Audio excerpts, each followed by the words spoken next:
Muy buenas noches, estimados estudiantes. Vamos a iniciar la clase correspondiente a la semana número 7. Hoy vamos a ver un tema bastante interesante que son los patrones del comercio internacional y sobre todo, ¿qué son los centros de gravedad mundial? En principio, fíjense ustedes, vamos a analizar acá los principales centros de gravedad económica influyentes en el panorama económico mundial. Es decir, vamos a hacer un análisis de algunos países y vamos a combinar ese análisis con algunos patrones importantes del comercio y de las finanzas internacionales. Y vamos a ver cómo esto ha influido en la geografía económica. Hasta esta clase va a ser el contenido a ser evaluado en el examen final, que va a ser el día sábado de manera presencial. Vamos a iniciar con una estadística de Estados Unidos. Aquí ustedes pueden ver las exportaciones e importaciones que se han venido dando en Estados Unidos desde los años 60, y fíjense ustedes que un país debe tener siempre ligeramente, las exportaciones deben ser mayores que las importaciones. Cuando esto ocurre, decimos que estamos en un buen nivel de operaciones dentro de lo que es el resultado de la balanza comercial, ¿correcto? Ahora, cuando las importaciones están por encima, hablamos de un déficit de balanza comercial. ¿Por qué? Una nación, un país, compra del extranjero y también vende al extranjero. Lógicamente, no te la puedes pasar comprando todo de fuera, vendiendo menos. Es decir, tiene que haber un equilibrio entre lo que vendes y lo que compras. Ningún país se puede pasar infinitamente comprando mucho más allá de lo que está exportando. Entonces, cuando las importaciones están por encima, se conoce como un déficit de balanza comercial. Y cuando existe déficit de balanza comercial, por lo general el país comienza a perder recursos. Pero fíjense lo que ha pasado en Estados Unidos. Miren ustedes las importaciones. Son, en los años 70, están casi a la par de las importaciones, y las exportaciones casi están a la par. Pero a partir más o menos del año 1982 en adelante, las importaciones comienzan a ser superiores y después este déficit sigue avanzando y el déficit continúa avanzando. Y entonces la pregunta es, ¿cómo es que Estados Unidos puede financiar un déficit de balanza comercial tan grande? Entonces, desde el año 82 en adelante, las importaciones siempre han sido mayores. Y Estados Unidos se ha caracterizado por ser un país muy consumista. La información que se ha difundido acerca de esto es en el ámbito internacional y es muy cierta. Otro punto importante, que en Estados Unidos el déficit de balanza comercial se ha combinado en los últimos años con un déficit financiero, es decir, déficit fiscal, perdón. Es decir, que Estados Unidos ha estado gastando más de lo que tienen por ingresos. Entonces, lógicamente, cuando esto le sucede a un país, de algún lugar tiene que salir el dinero para financiar estas operaciones. Si ustedes ven la línea verde, que es el resultado comercial, fíjense ustedes, el resultado comercial a partir justamente del año 82 comienza a caer y entra en un significativo déficit. La pregunta es, ¿cómo hace Estados Unidos para financiar este desbalance? La respuesta está ya no en las importaciones y en las exportaciones. ¿Cómo puede Estados Unidos pagar todas estas mercancías que ha importado si tiene un déficit de balanza comercial? La respuesta es a través de los flujos de capital. Es decir, ha venido dinero a Estados Unidos y ha financiado esta diferencia. Pero, ¿de dónde vino el dinero? ¿Quién le pone dinero a Estados Unidos? Los flujos de capital son dinero que llega a un determinado país para ser invertido. Y es la inversión extranjera la que va financiando estos forados, estas inconsistencias de la política interna. Entonces, ¿qué es lo que sucede? En los años, entre los años 80, los capitales provinieron de Japón. Y Japón, en esa década de los 80, introdujo dinero a Estados Unidos y ayudó a que ese déficit se cubriera. ¿Y por qué? ¿Y cómo? Para ello, Japón adoptó un modelo económico.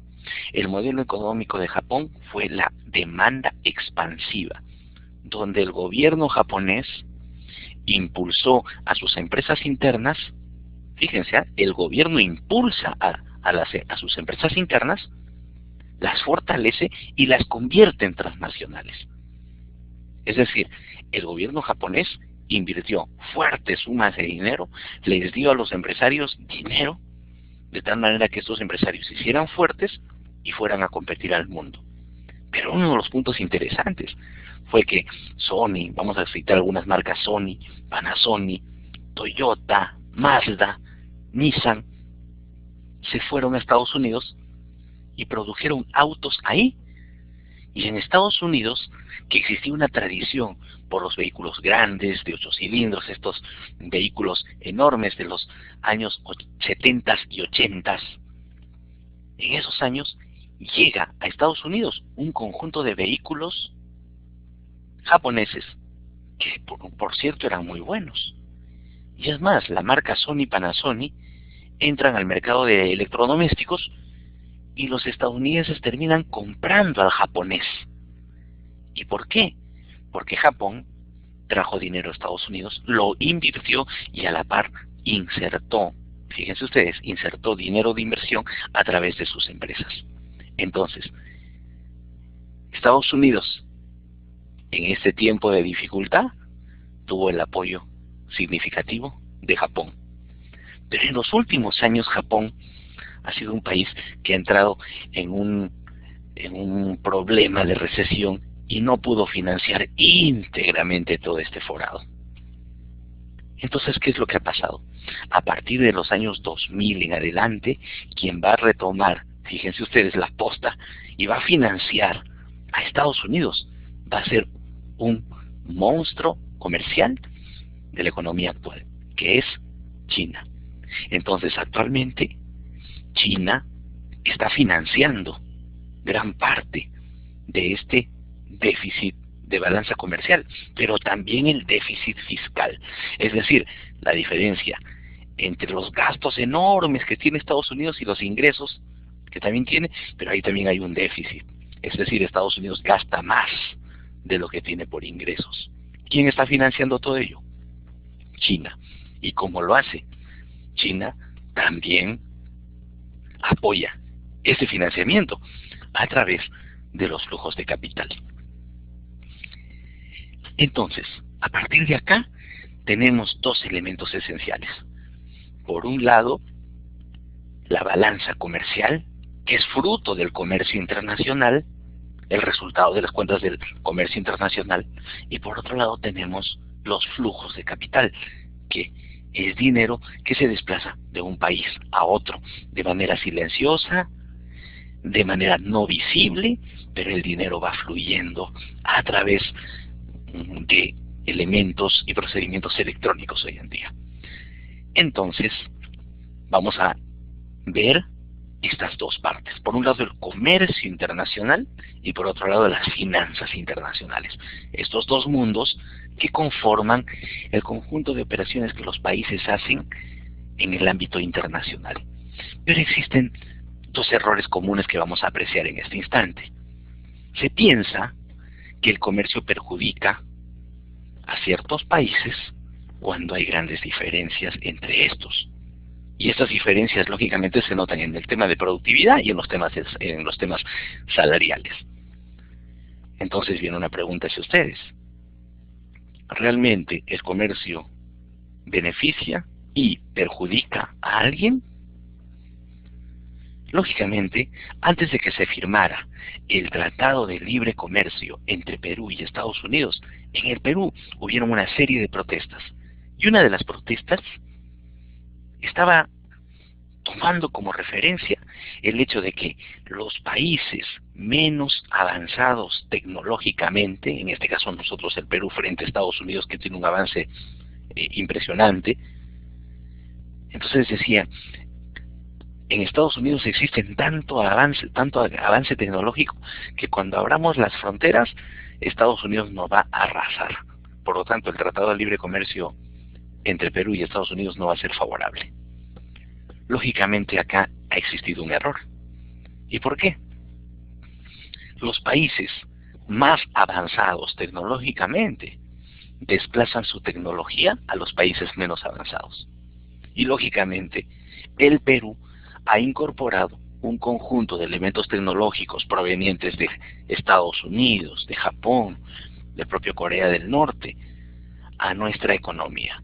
Entonces, cuando se abren las puertas del comercio internacional, un elemento que se traslada y beneficia a ambos países, sea este grande, uno de ellos, y el otro pequeño, es el avance tecnológico. En el caso de la India ha tomado mucho avance tecnológico proveniente de Alemania, proveniente de Japón y proveniente incluso de los tigres asiáticos.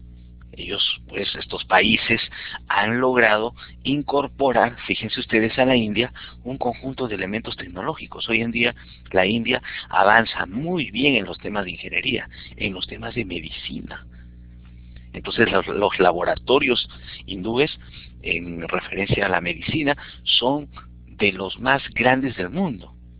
¿Y quién les enseñó a producir medicamentos? Alemania. Y Alemania e India tienen comercio internacional fluido. Entonces, ¿qué es lo que sucede? Cuando un país grande, avanzado tecnológicamente, y un país pequeño abren sus fronteras, no es cierto que el menos avanzado se va a perjudicar. Al contrario, el menos avanzado incorpora nueva tecnología, inserta nuevos procesos productivos, finalmente se ve beneficiado. El otro error común lo piensan las naciones avanzadas. Cuando se firma el Tratado de Libre Comercio con Estados Unidos, fíjense ustedes, ¿qué es lo que sucede? En Estados Unidos, el Congreso estadounidense, gran parte de los congresistas estaban en oposición a que Estados Unidos firme un tratado de libre comercio con el Perú. ¿Y por qué? Ellos decían de que en el Perú los salarios son baratos. En Estados Unidos los salarios son más caros. Lógicamente, un estadounidense gana más de $50,000 anuales y un peruano gana $10,000, un poco más de $10,000 anuales en promedio. Entonces, ¿qué es lo que sucede? Un estadounidense gana 5 veces más que un peruano en promedio. Entonces, ¿qué es lo que pasa aquí? Que el país con salarios menores tiene costos productivos menores. Por lo tanto, el producto peruano entraría a Estados Unidos barato, y ese producto barato, por el costo de la mano de obra en el Perú, sería una competencia un tanto no tan equitativa, porque lógicamente los productos americanos cuestan mucho más. Pero ¿qué ha pasado? Esto no ha perjudicado a Estados Unidos. Al contrario, el hecho de incorporar productos peruanos en el mercado estadounidense le ha dado variedad a ese mercado. Le ha dado la posibilidad de tener zapatos caros, medianos en precio y también de bajo precio y de buena calidad. Por lo tanto, ¿qué es lo que sucede? Cuando se abren las fronteras y se hacen los tratados de libre comercio, los equilibrios en balanza comercial se vuelven más sólidos y finalmente ambos países se pueden beneficiar. Lo importante es entrar preparados a este tipo de negociaciones, pero desde el ámbito interno y también con estrategias externas. Una de las buenas estrategias en el Perú fue construir la marca Perú y a partir de ahí diferenciar el producto peruano como un producto no tan caro, pero sí de calidad. Un punto importante es que el comercio da beneficios interesantes. Cuando un país tiene abundancia de algún recurso, es fácil desplazarlo a otros países. Lógicamente, cuando estos recursos abundantes tienen intensidad de algún uso del factor productivo, es más beneficioso aún. Por ejemplo, China. China se está valiendo mucho de la mano de obra barata como factor diferencial. Sin embargo, en otros países ocurren otro tipo de explicaciones. Por ejemplo, en el Perú, el algodón pima es uno de los productos bandera. Y este producto no existe en otros lados del mundo. Por lo tanto, ahí hay una ventaja. La gente que quiere comprar buen algodón lo compra del Perú o lo compra de Egipto. Pero ahí hay dos países que se están especializando en la venta de un determinado producto. Por lo tanto, la relatividad en la intensidad de los recursos abundantes es una gran posibilidad para aperturar comercio internacional. Los activos financieros implican la generación de documentos. Estos documentos financieros tienen un componente principal que es el riesgo. Es decir, todo activo financiero es una forma de inversión, pero toda forma de inversión vincula a riesgos. ¿Y por qué existen riesgos en los activos financieros? Porque los activos financieros juegan con un factor importante que es el tiempo. Y en el tiempo muchas cosas pueden pasar. En el transcurso de los días, de los meses, de los años, muchas cosas pueden suceder en el mundo. Por lo tanto, los activos financieros como las acciones, los bonos, documentos de deuda, entre otros, todos encierran un elemento de riesgo. Pero también hay que comprender que todos los activos financieros son productos a futuro. Es decir, hoy te vendo una acción de tal empresa. En el futuro, si le va bien a la empresa, sus acciones crecerán en precio y te verás beneficiado. Y si te doy un bono, implica, hoy te doy dinero, en el futuro te voy a pagar. Pero ¿qué tal si le va mal a este país? De repente los bonos pueden ser negociados en el futuro porque no se esperó la ganancia que realmente debían incorporar. Entonces todos los activos financieros tienen riesgos. Y estos riesgos están articulados al tiempo. Entonces vamos a poner algunos ejemplos, ya no solamente de activos financieros, sino de productos financieros. Un préstamo en el banco es un producto financiero. Entonces el banco te dice, hoy día yo te presto 100.000 soles, en el futuro me devolverás 150.000. Hoy te presto 100.000, mañana me devolverás 150.000 de acá a unos 10 años. Pero en esos 10 años muchas cosas pueden pasar con quien paga, o también con quien va a cobrar. El banco puede quebrar. A las personas N cosas no pueden pasar, por lo tanto siempre existe un riesgo. ¿Correcto? Entonces, los activos financieros, ¿qué hacen? Diversifican el riesgo entre los países. Cuando una empresa vende acciones, está diversificando el riesgo. Ese empresario que pone dinero en esta empresa dice, bueno, yo voy a poner dinero en mi empresa, pero voy a lograr que otras personas también pongan dinero en mi empresa. Por lo tanto, el dinero puesto en mi empresa, por mí, son 50, y en la otra parte, el otro 50% lo han puesto las otras personas. Por lo tanto, estoy diversificando el riesgo. Pero esa diversificación del riesgo implica a que los demás ingresen invirtiendo. Por lo tanto, cuando un país desplaza acciones y bonos, está invirtiendo en otro país. Y en el futuro podrá ganar o podrá perder. Porque de todas maneras los activos financieros incorporan el factor riesgo. Entonces, ¿qué son los activos financieros? Son formas invisibles de comercializar. Entonces, nos puede dar beneficio vender cobre, pero también nos puede dar beneficios invertir en activos financieros. La diferencia es que cuando tú vendes cobre, recibes dinero inmediatamente. y el cobre lo has convertido en dinero en efectivo, mientras que un activo financiero es invertir hoy para en el futuro recibir algún beneficio futuro. Vamos a poner acá, a partir de aquí vamos a hacer un ejemplo, fíjense ustedes, vamos a hacer un ejemplo histórico y vamos a volver a este tema, ¿ya? Es una especie de paréntesis que vamos a hacer, pero con un tema histórico. Miren, en principio vamos a tomar un ejemplo de lo que es la conquista de Italia, y donde van a ser un imperio bastante importante para el mundo. Miren, hablamos del año 218 antes de Cristo. Vamos a hacer un poquito de historia y van a ver ustedes dónde vamos a llegar. Van a ver ustedes dónde vamos a llegar con este ejemplo. Este es Roma, a inicios, ya para el año 100 antes de Cristo, la conquista del Mediterráneo. A través de este mar se desplazan los recursos y Roma va conquistando un ámbito geográfico importante.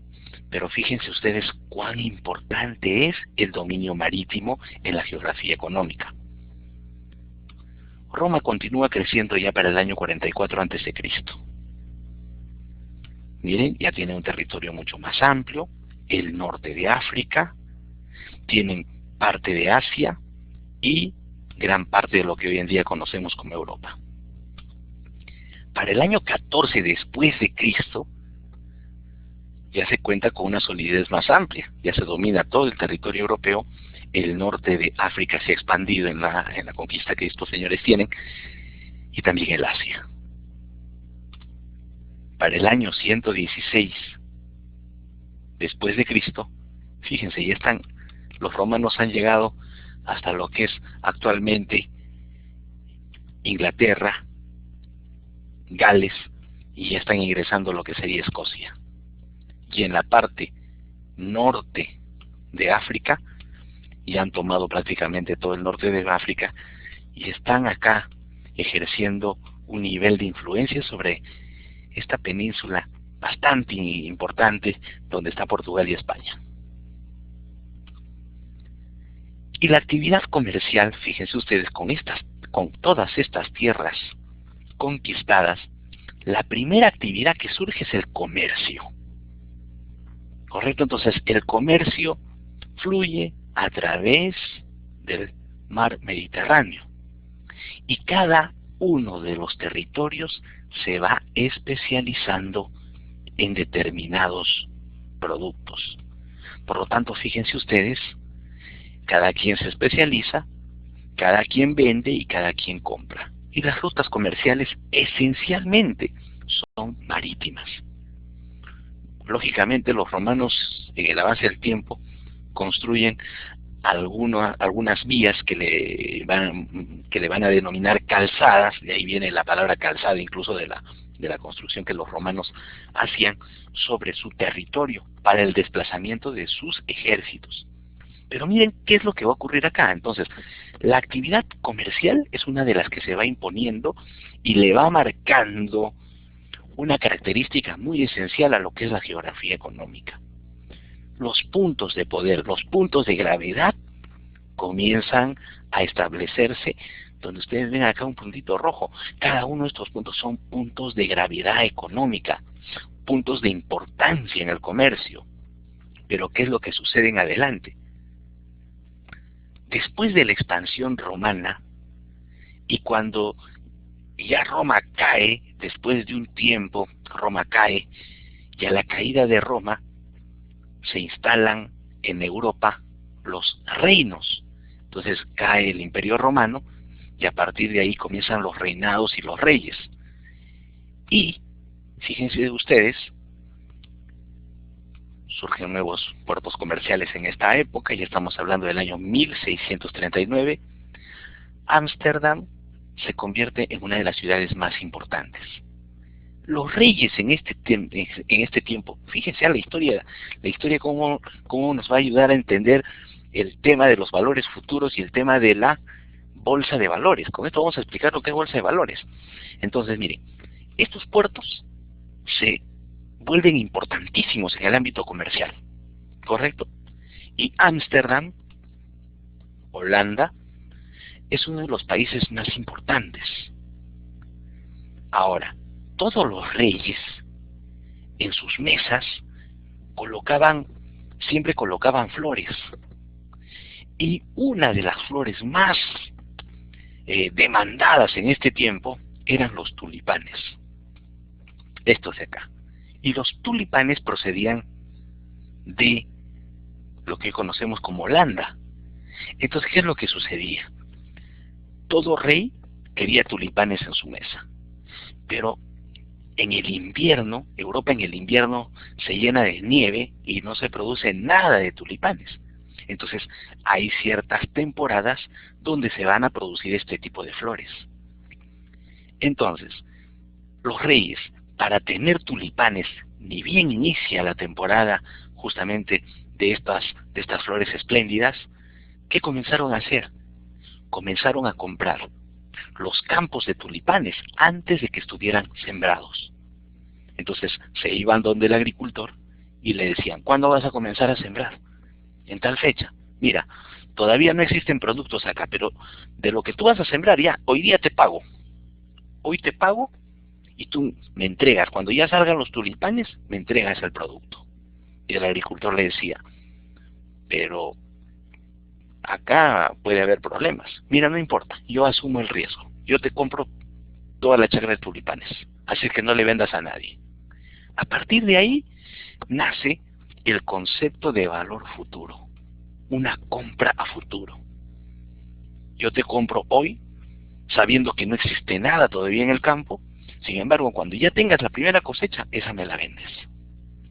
Entonces, se llevaban unas cuentas sobre aquellos productos que se iban comprando a valor futuro. Lógicamente, quien compraba tulipanes antes de la temporada asumía un riesgo, pero garantizaba tener el producto en el instante que fuera la más alta demanda en el mundo. Entonces, a partir de aquí, bajo este concepto de venta de tulipanes, nace la bolsa de valores. Si ustedes se dan cuenta, históricamente, desde Roma, se determinan los patrones del comercio. Y el comercio es el que determina dónde está el poder, dónde están los centros de gravedad.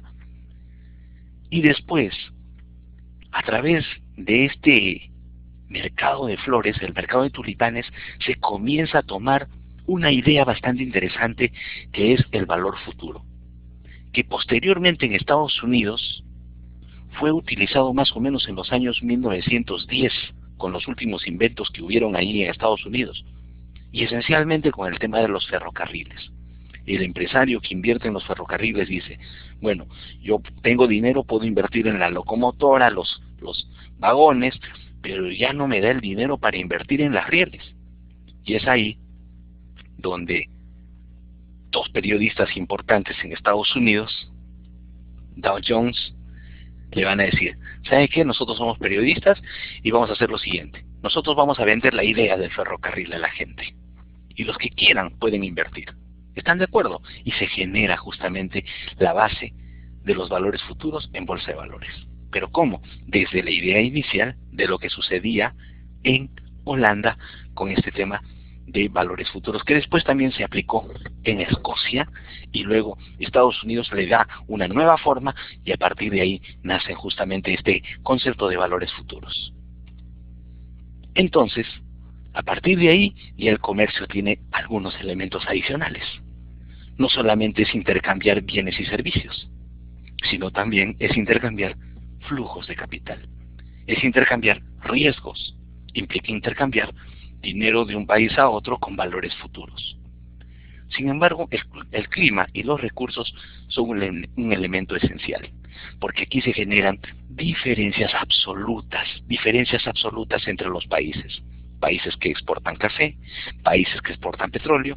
Entonces cada quien, dependiendo dónde esté ubicado en el mundo, dependiendo qué recursos naturales posea, comienzan a tener ciertos beneficios que otorgan el clima, la ubicación geográfica y el dominio sobre ciertos recursos.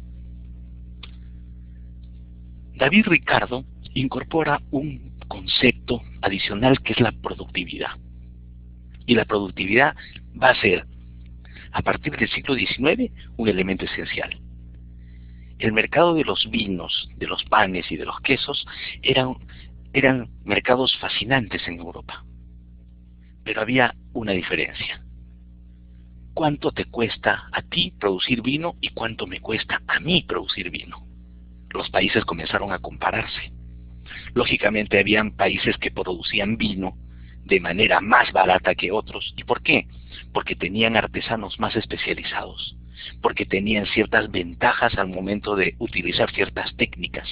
Por lo tanto, David Ricardo decía, el que produce un determinado producto, pero lo hace a costo más barato, tiene una ventaja comparativa.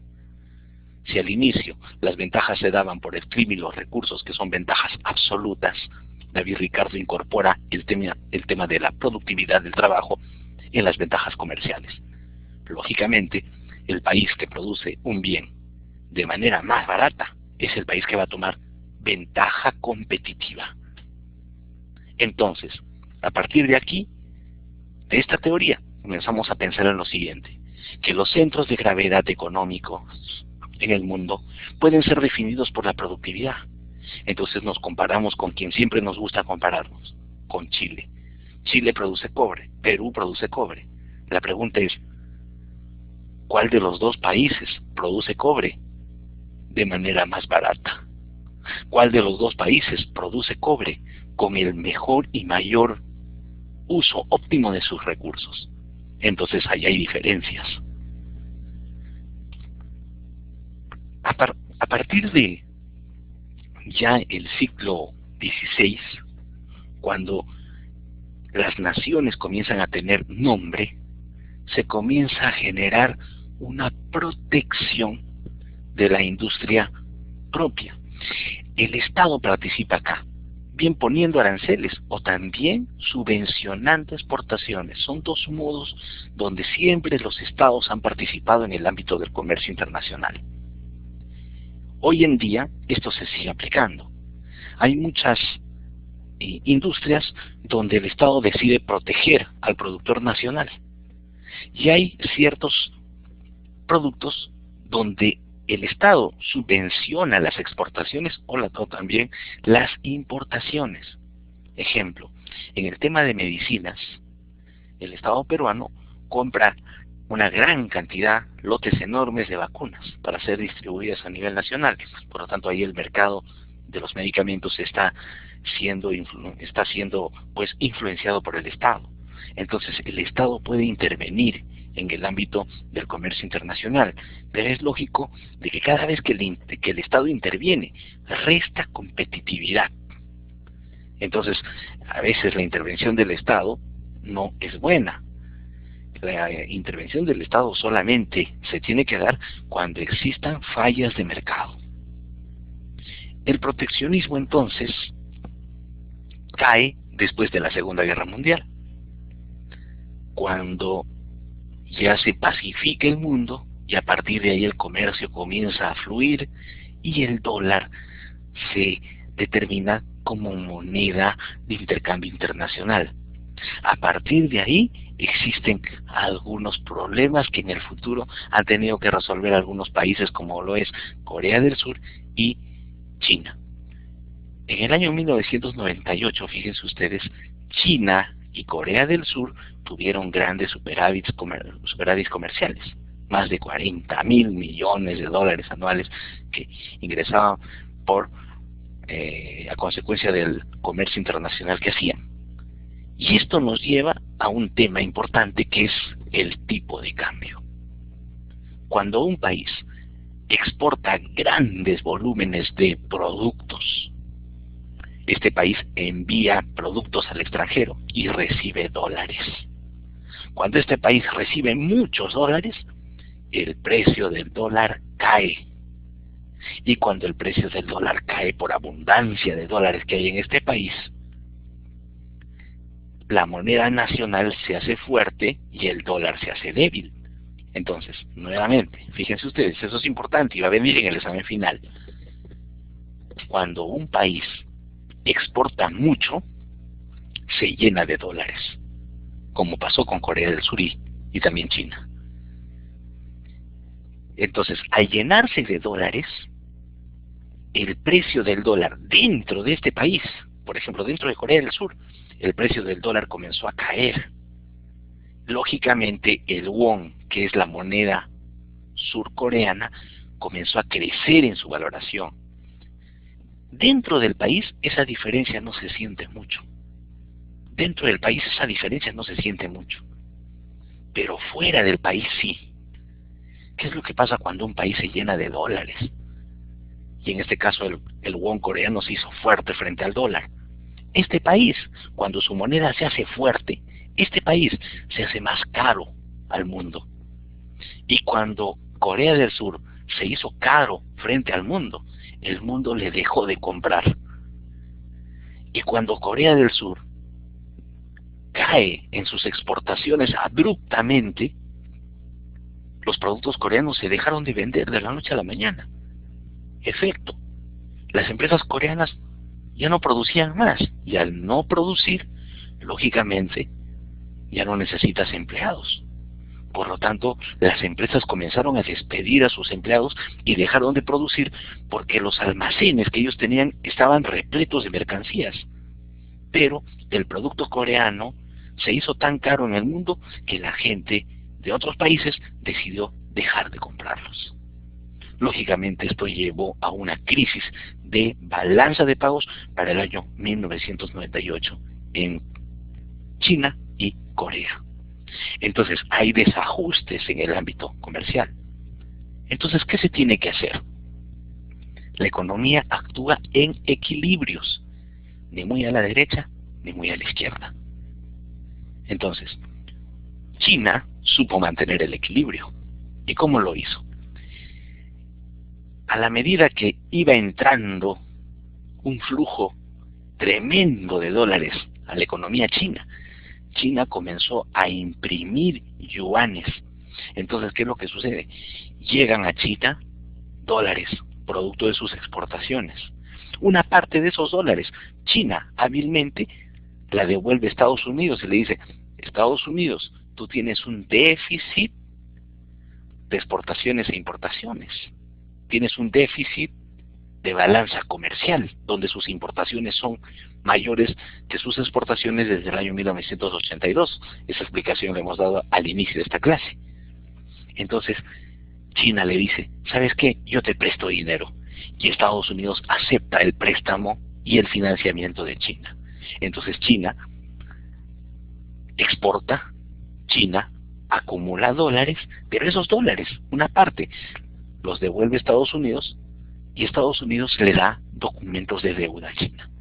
Y a partir de ahí, China es el acreedor, China es el banquero de Estados Unidos y China financia los déficits de balanza comercial y de balanza fiscal en Estados Unidos.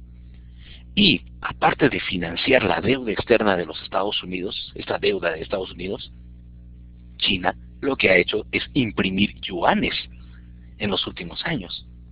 Y con ello, China ha tomado un problema, que es la inflación.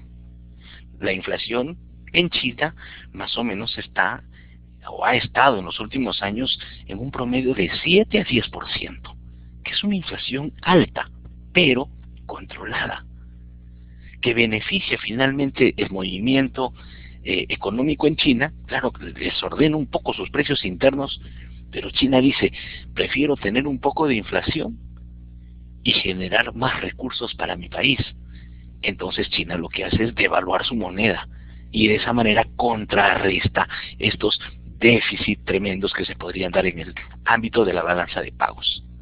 Entonces, a partir de ahí, fíjense ustedes, Corea no reaccionó oportunamente, pero China sí hizo una reacción efectiva porque desplazó gran parte de los dólares que tenía hacia, y principalmente al gobierno de Obama. Entonces, la balanza comercial finalmente es uno de los componentes grandes de la balanza de pagos. Una balanza de pagos está conformada, por un lado, la balanza comercial y por otro lado, la balanza financiera. Entonces, aquí, en la balanza de pagos, que es la balanza más grande del ámbito internacional, se registran las ventas y compras de mercancía a nivel de exportación e importación, y también las operaciones referidas a las finanzas internacionales, que tiene que ver con la existencia de estos documentos financieros de largo plazo. Y la determinación de los tipos de cambio se van a dar, en principio, por los flujos de capital y los resultados de balanza comercial. Es decir, un país, si exporta demasiado, lógicamente, el país que exporta demasiado va a tener un dólar barato y una moneda propia un poco cara. Y esto le puede llevar a ciertos problemas. Por lo tanto, se busca un equilibrio en el tipo de cambio. Aquí en el Perú, fíjense ustedes, en algún momento el dólar estuvo costando 2,50 soles, y en otro momento el dólar estaba costando 3,70 soles. Entonces fíjense, de 3,70 soles el dólar cayó a 2,50 y después comenzó a recuperarse. Entonces, ¿qué es lo que sucede? Los tipos de cambio pueden variar, pueden tomar cierto tipo de valoración, y a veces los estados como el Perú no vamos a poder controlar esta fuerza enorme que viene del exterior. ¿Y quién controla el dólar finalmente? Estados Unidos puede controlar el dólar a través de sus emisiones monetarias. Entonces Estados Unidos, para salir de la crisis, ha tenido que debilitar el dólar, y es ahí donde en algún momento acá en el Perú el dólar llegó a costar pues a 2,50 soles en algún momento. Mientras que cuando Estados Unidos subió los tipos de interés, y ya más o menos con el gobierno de Obama se hizo un primer reajuste a los tipos de interés, inmediatamente el dólar comenzó a elevarse aquí en el Perú, el valor del dólar. Lógicamente eso llevó a nos llevó pues a una especie de tormenta dentro del Perú. El Perú no tiene dominio frente al dólar. Dentro del Perú el Banco Central de Reservas puede comprar dólares, vender dólares, tomándolos de la reserva internacional neta que tenemos.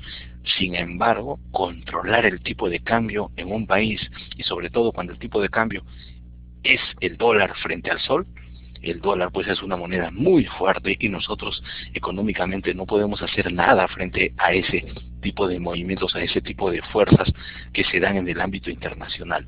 Por lo tanto, la determinación de los tipos de cambio tiene que estar muy cercana a lo que es la determinación de los tipos de interés.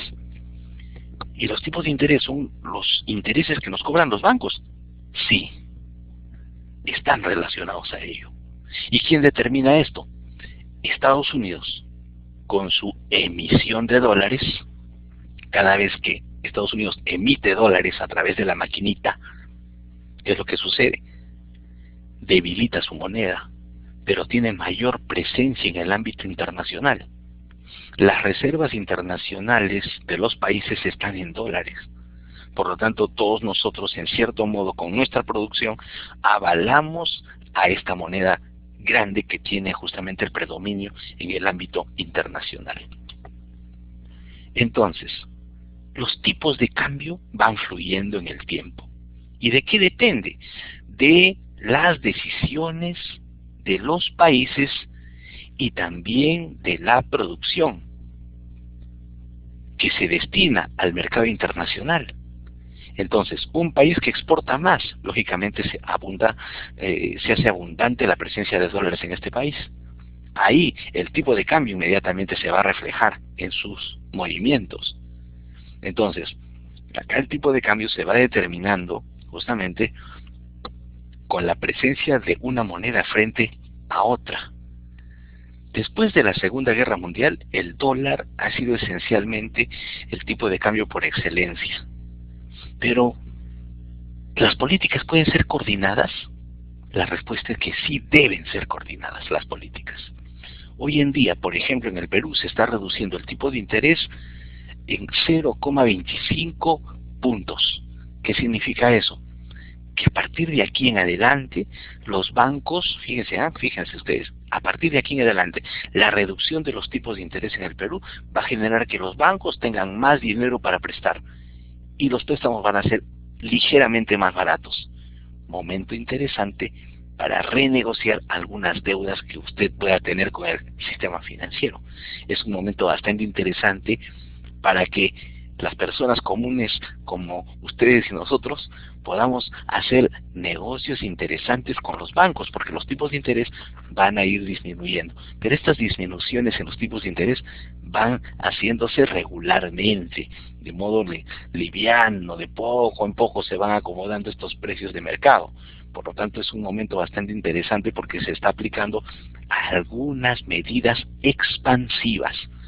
El Perú hoy en día tiene algunos problemas en el ámbito internacional, tiene otros problemas en el ámbito interno, tiene otros problemas enormes que se están dando con todas las noticias que se van generando día a día, que tienen que ver con el ámbito de la inversión, con el ámbito de la participación del Estado en la construcción de infraestructura. Por lo tanto, todos estos elementos están generando una situación difícil.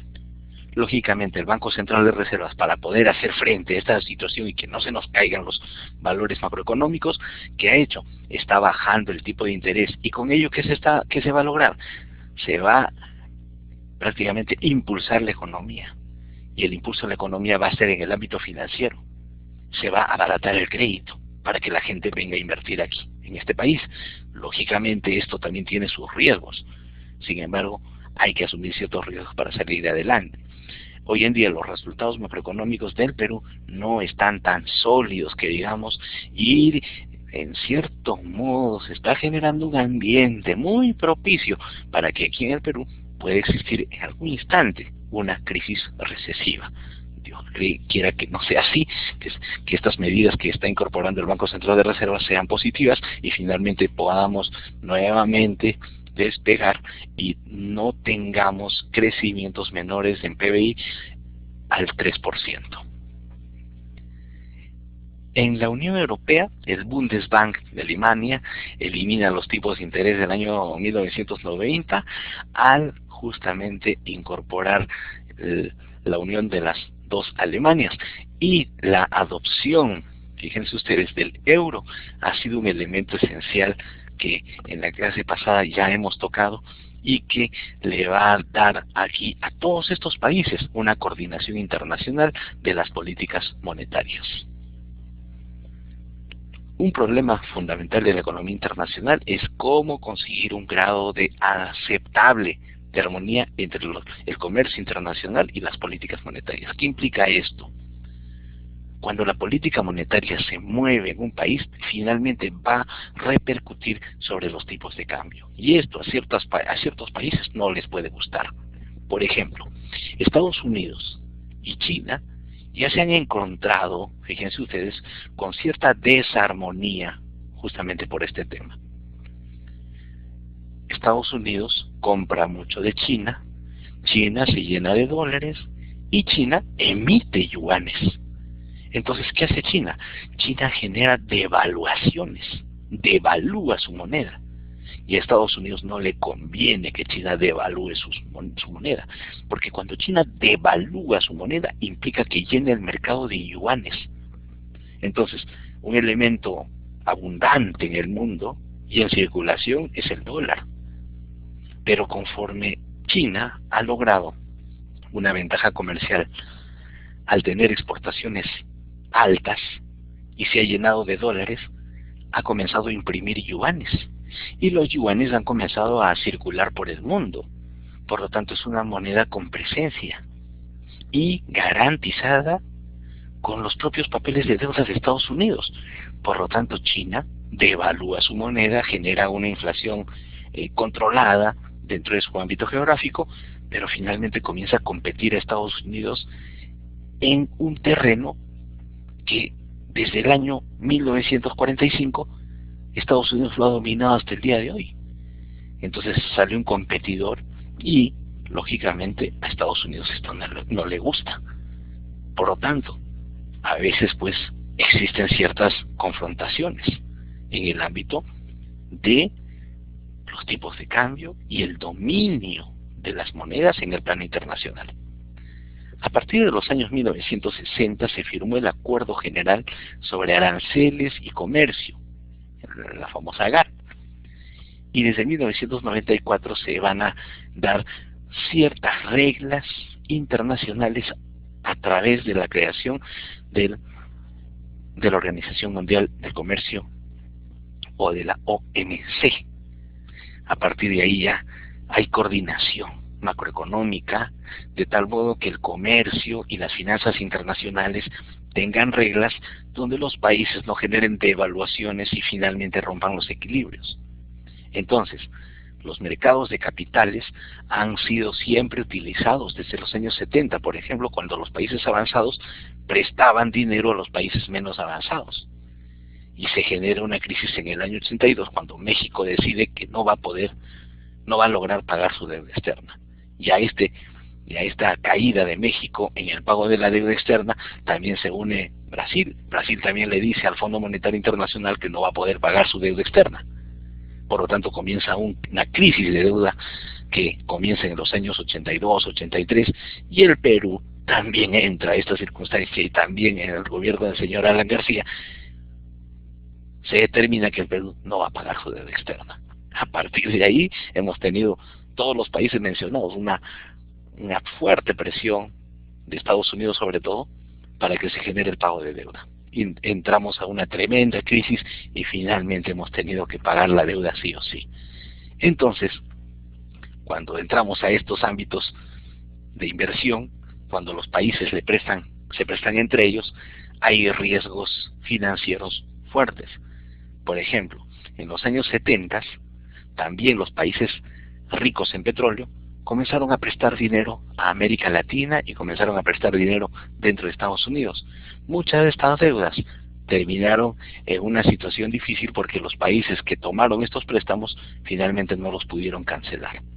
En los años 80, como ya hemos precisado en diapositivas anteriores, Japón va a desplazar una gran cantidad de dinero hacia Estados Unidos a través de su presencia de filiales de empresas japonesas en Estados Unidos. Ya para posteriormente, fíjense ustedes, llega pues el problema de las deudas externas que no van a ser posible ser pagadas, ¿no? Entonces, actualmente la geografía económica está fuertemente influenciada por dos elementos esenciales que los hemos visto ya en esta clase. Por un lado, el comercio internacional y por otro lado, las finanzas internacionales que componen los resultados de balanza de pagos. ¿Correcto?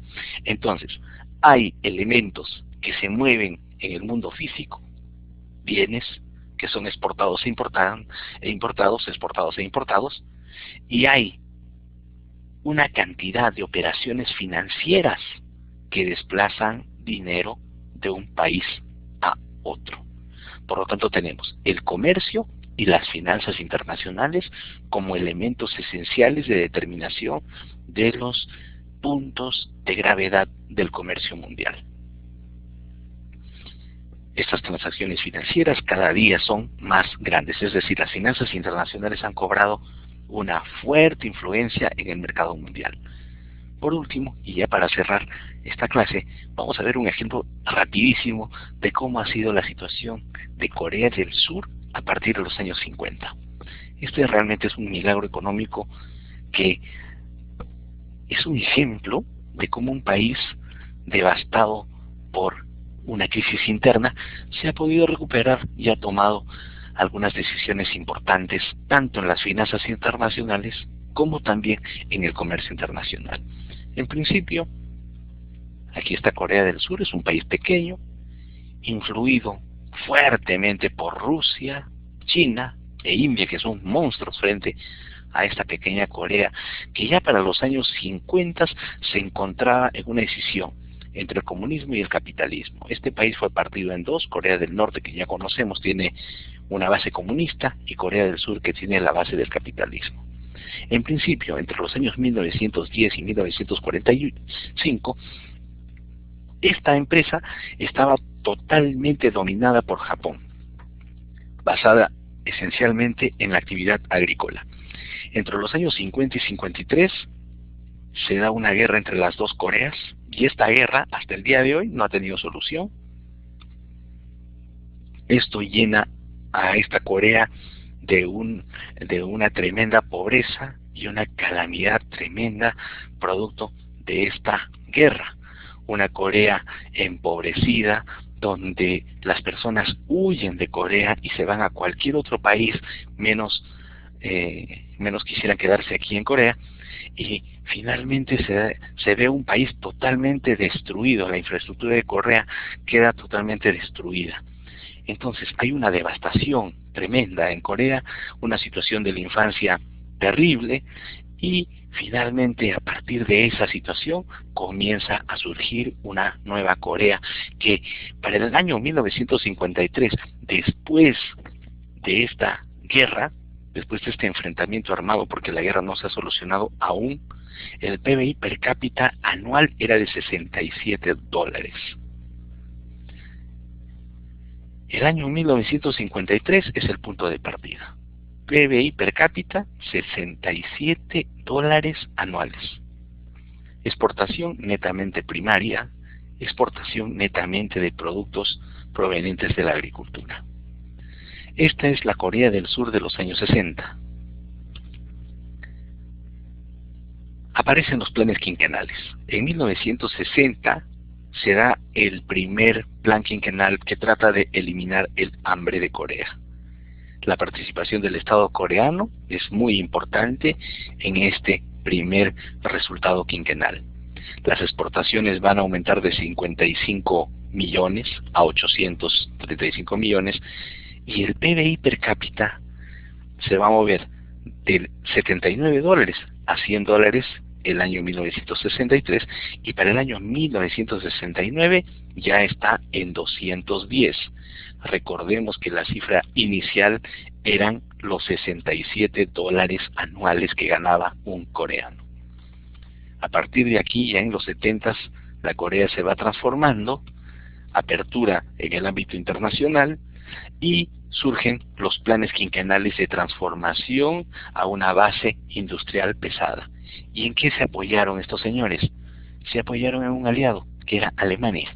Y Alemania le va a dar a Corea una mano por ahí, utilizando su mano de obra barata y la posibilidad de articular, fíjense ustedes, una de las actividades económicas más fructíferas, que era la siderúrgica, junto con la posibilidad de trabajar el acero. Y esto implica de que Corea comienza a tener una transformación de ser una patria netamente agrícola a un país netamente industrializado, pero en el ámbito pesado. Ya para los años 70, fíjense ustedes, las exportaciones continúan avanzando. El año 71, 1.000 millones, el 77, 10.000 millones y 15.000 millones el año 1979. El PBI per cápita ya está en 243 para el año 70, 1.034 para el año 1977 y 1.676 para el año 79. Acuérdense que hemos partido de un número de dos cifras pequeño. Uno de los puntos importantes es que en el año 80 Corea del Sur organiza las Olimpiadas Mundiales, y esto con el apoyo de Japón, que anteriormente era un enemigo para ellos, se convierte en un aliado importante.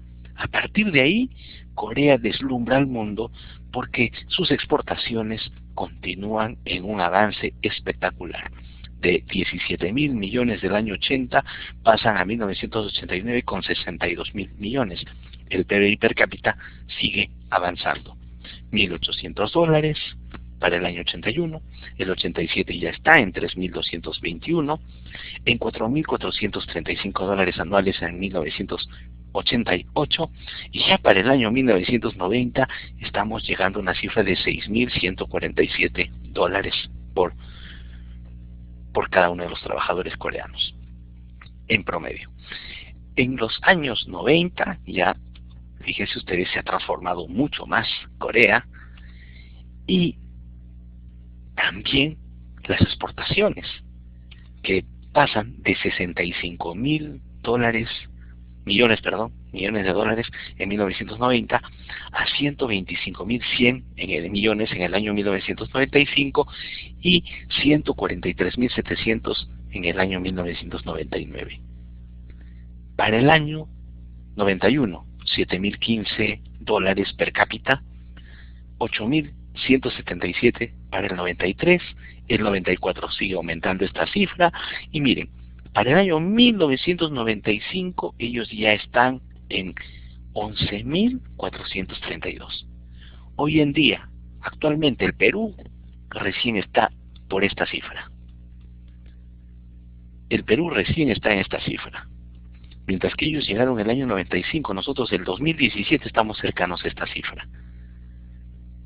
El año 96 llegan a 12.197 dólares. Y fíjense ustedes, actualmente, ¿cómo está Corea? Sus exportaciones han seguido creciendo, se han seguido incrementando, al igual que su crecimiento económico.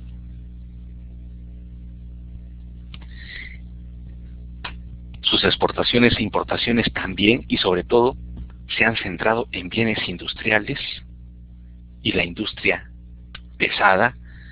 Fíjense ustedes, bienes industriales e industria pesada. Esos son los dos fuertes actuales de comercio de Corea del Sur.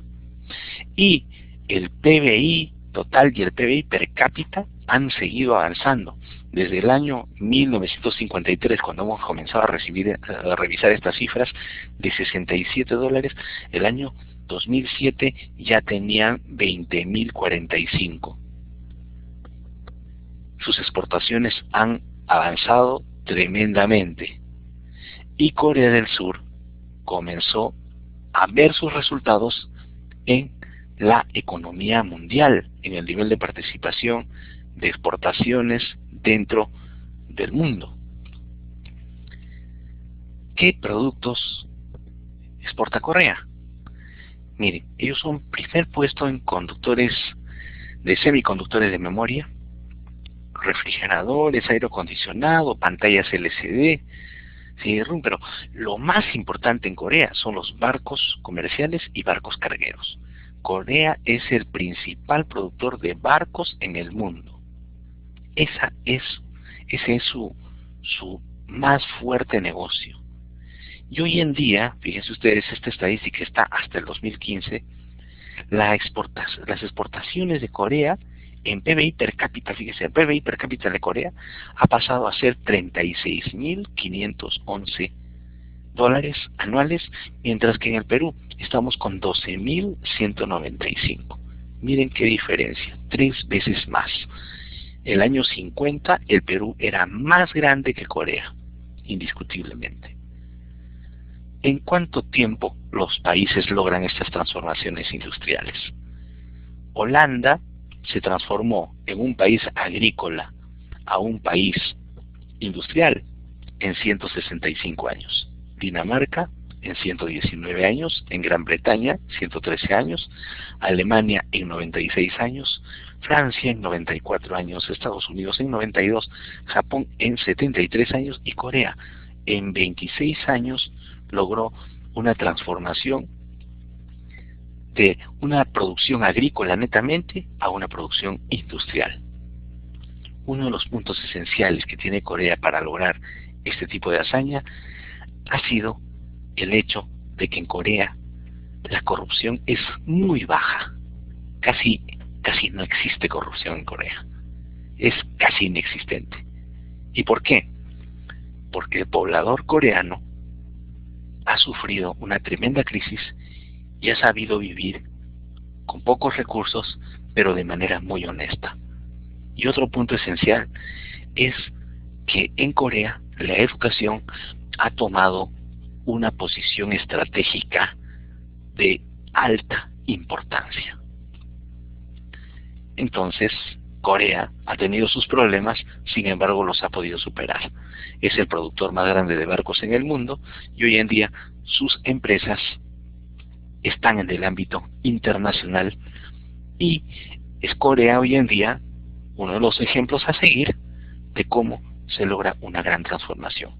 Gran parte de sus cambios se han dado porque el gobierno ha sabido invertir en infraestructura productiva que le ha dado la base a sus empresas para entrar en competitividad dentro del mercado internacional.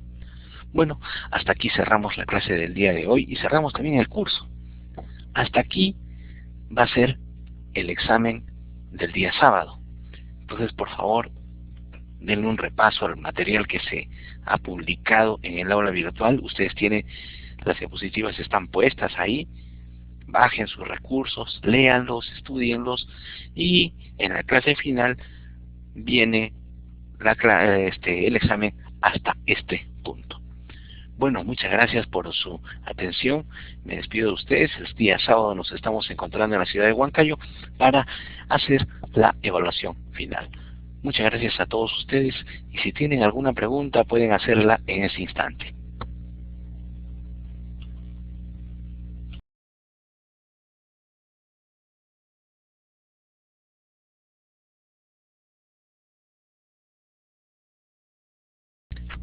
Buenas noches, si tienen alguna pregunta, vamos a responder toda inquietud que tengan ustedes. De lo contrario, me escriben al correo.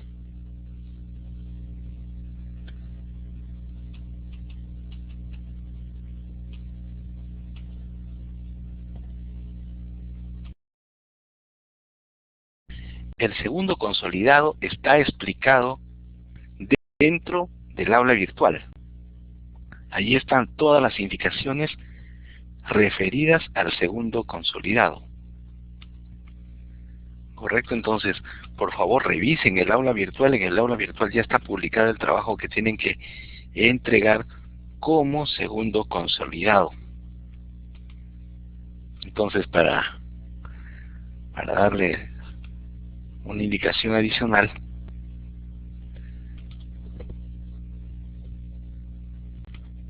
el segundo consolidado trata de lo siguiente: realiza las siguientes actividades y preséntalas por el aula virtual. Elabora un organizador de información que describa el proceso de integración económica. Entonces, ¿cómo es un proceso de integración económica? Ese tema lo hemos hecho en clase. 2. Describe qué es un acuerdo comercial. Determina sus características, ventajas y riesgos. Ese tema está en la página de las relaciones comerciales del Perú con el extranjero. Acuerdos comerciales del Perú. Entren a esa página, ahí está la orientación para este tema. 3. Describe en qué consiste la Alianza del Pacífico. Por si acaso, no queremos copia fiel del Internet. Queremos que ustedes redacten bien el sustento de estas 3 preguntas, que son bastante sencillas. La información está ahí, pero lo importante es cómo la van a expresar ustedes. La presentan en un archivo Word a través del aula virtual hasta el día 8 de junio. Correcto, hasta el día 8 de junio. Tienen tiempo ustedes hasta el jueves 8 de junio para presentar esta actividad. Muy bien, en ello consiste el segundo consolidado. Es un trabajo bastante sencillo, no requiere de mucha búsqueda de información y al contrario, lo que nosotros queremos es su buena interpretación, que ustedes interpreten adecuadamente este trabajo.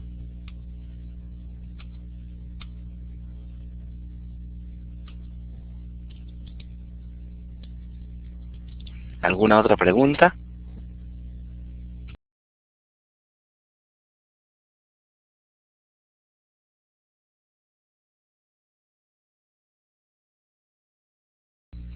El examen final viene desde la semana 4 hasta la semana 7 que estamos haciendo el día de hoy. Es decir, desde 4, globalización y modelo de desarrollo local, hasta el tema que hemos tocado el día de hoy, que es los centros de gravedad económica. Hasta aquí viene el examen. Desde la semana 4, 5, 6 y 7. ¿Alguna otra pregunta?